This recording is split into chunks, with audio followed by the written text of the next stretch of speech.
Greetings, fellow moviegoers, and welcome to Movie Central, the place to talk about movies, TV shows based on movies, toys based on movies, games based on movies, and rides based on movies. I'm your host, Mr. CCS, and this is my pet gorilla, George.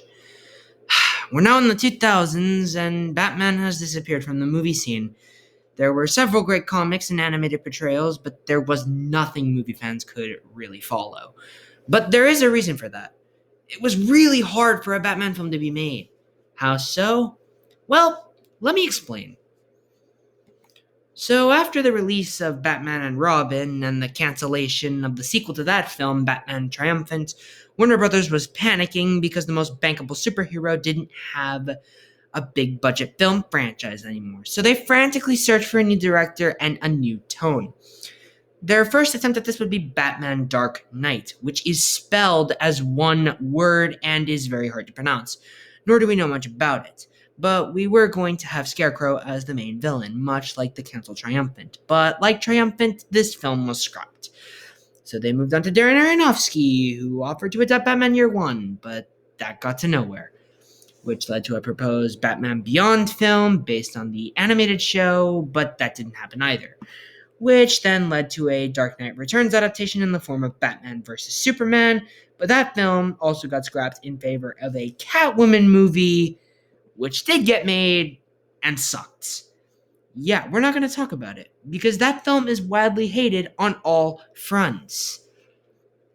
However, around the same time, director Christopher Nolan, known at the time for his film Memento, offered to give his stamp on the franchise.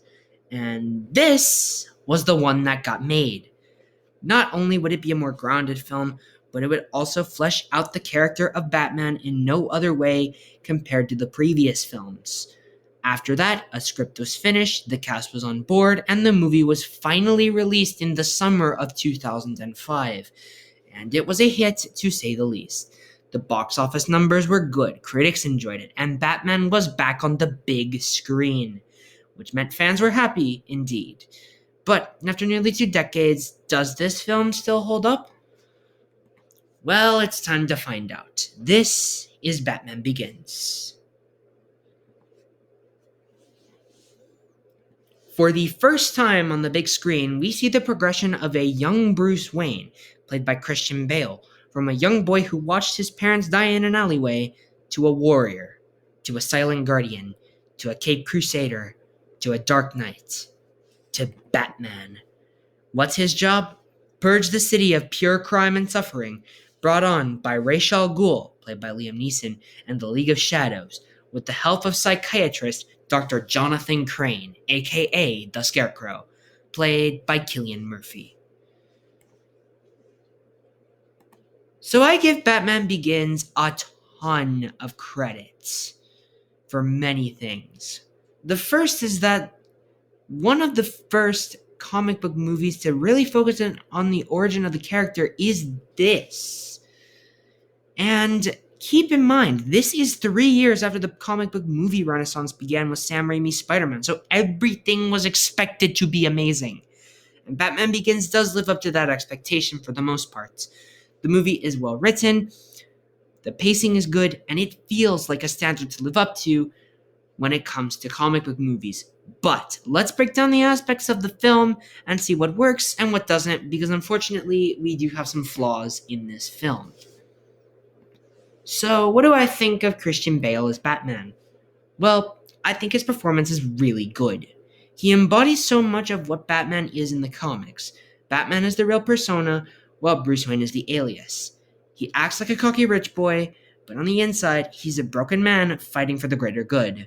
Not only does Christian Bale play off that persona perfectly, but he also became possibly my favorite actor to portray Batman in live action.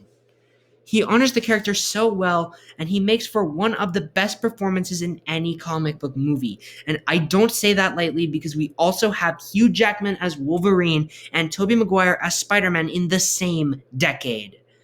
Yes, I know the voice is the butt of every joke, but I don't mind it, especially in Batman Begins. The voice distinguishes Batman to the point of not recognizing him underneath the mask unless he explains it. Of course, Kevin Conroy deepened his voice and made it more stern, which is my preferred method, but I don't mind a more monstrous, gravelly voice. Now, as for the side characters, we got one of the best performances in the form of Michael Caine as Alfred, who delivered a humble, calm, confident portrayal of the faithful butler. You get the impression that Alfred has been through a lot in his time, so it makes sense on how he acts. Caine's not my favorite Alfred overall, but he might be my favorite live-action Alfred. Then we get to my personal favorite portrayal in these movies, Gary Oldman as Jim Gordon. Ah, my god, this is the only casting in live action that I would have over any animated portrayal.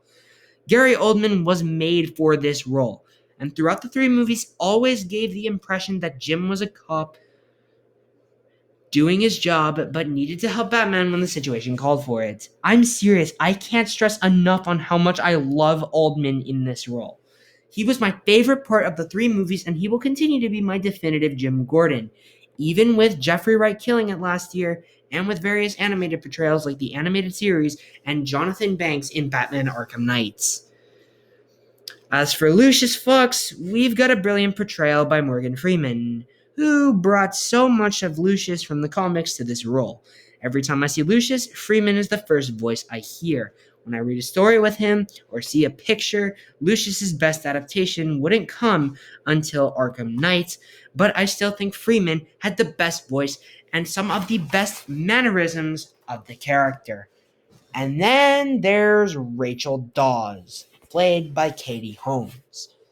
And for someone who was invented for the film, I have to say, giving Bruce Wayne a childhood friend that he had to cut himself off from after the death of his parents was a smart move on the writer's part.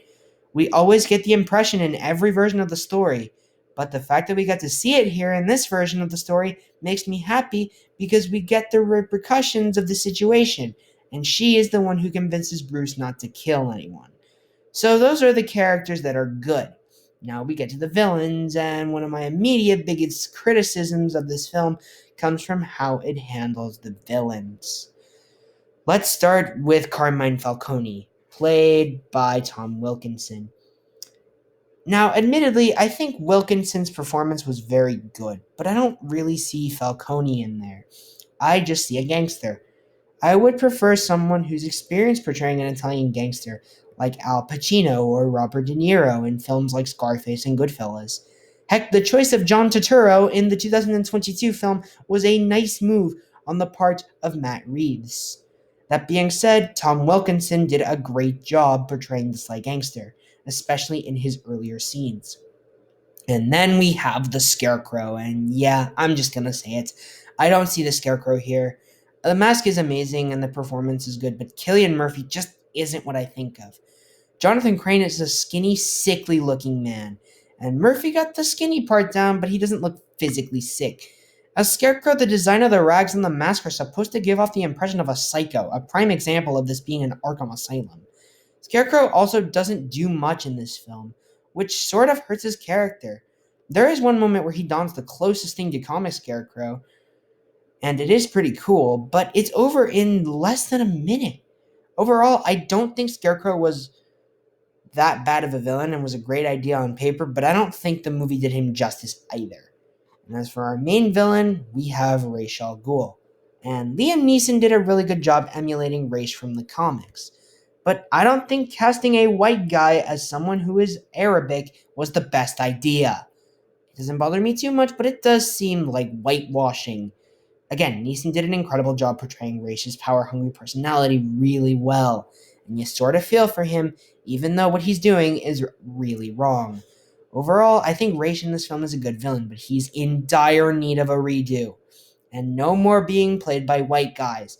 Cast Oded Fair, you cowards!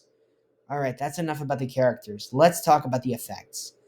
For a movie that came out in 2005, we have effects that still hold up to this day. I mean, come on, the Narrows look perfect, and this is a giant set that took hours to make. The Tumbler, this universe's Batmobile, looks threatening. The final action sequence on the train still holds up. It really comes to show how much practical effects work still, and how much they need to continue to be appreciated. As for the score, we have a score from Hans Zimmer and James Newton Howard, and these two delivered. We get a score that is full of tension, full of triumph, and full of tragedy, and all at different points in the movie. While not one of my favorite scores of all time, I definitely like it. And as for the action, well, I have to say, some of the scenes are really fun. Like the tumbler chase, the scene on the train, the trials Bruce goes through while training with the League of Shadows, the burning of Wayne Manor, are all great, but the rest of the action isn't shot too well. Specifically, the scenes where Batman is fighting hand to hand. I don't know what it was, but it doesn't look great. Apart from the scene at the docks, that was good. So, rather undoubtedly, Batman Begins is a pretty good movie.